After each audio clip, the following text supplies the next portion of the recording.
जङ्गतुङ्गमालिकां डमड्डमड्डमड्डमड्डमड् नाटमड्डमर्वयं चकारचण्डिताण्डवस्तनोतु नः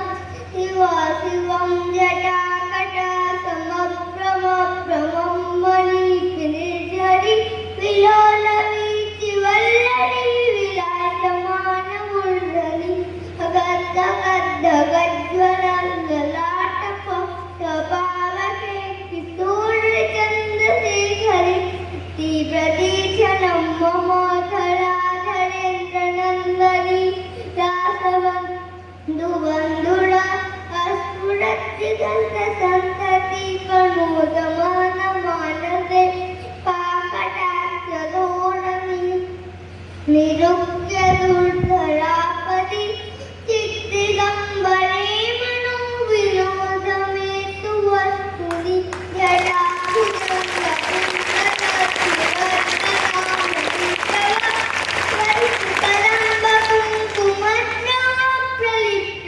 जटाकुलम्बकुङ्कुमद्रवप्रलिप्तदिग्वधूमुखे मधान्तसिन्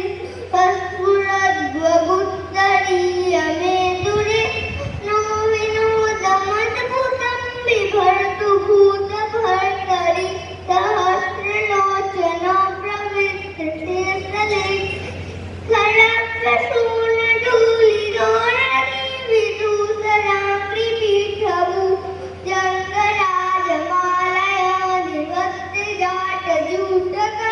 जङ्गराजमालयाधिवक्तिजाटजूटकस्थिरैश्चिराय अयनाञ्चकोलबन्धुशेखर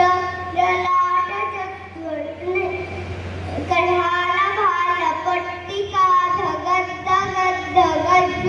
कढालभालपट्टिकाधगद्धगद्धगज्ज्वलधनञ्जया उदीपित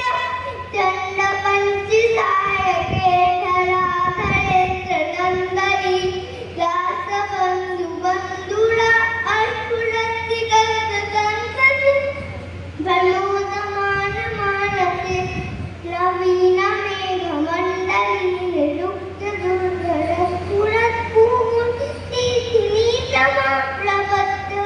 निरुक्तदुर्धरस्फुरत्पूर्तिनीतमप्रबद्धकन्धरा पिम्पले जरीधरस्तनोतु कृष्णसिन्धुरा लानिदानबन्धुरस्यं जगद्दुरन्धर प्रफुल्लनीलपङ्कजं प्रपञ्च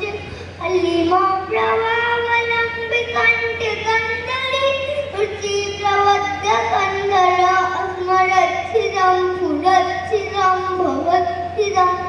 कच्छिदम् अजच्छिदान्तकच्छिदं मञ्चकच्छिदं भजे अखर्व सर्वमङ्गला काकदम्बमञ्जरी रसपर्व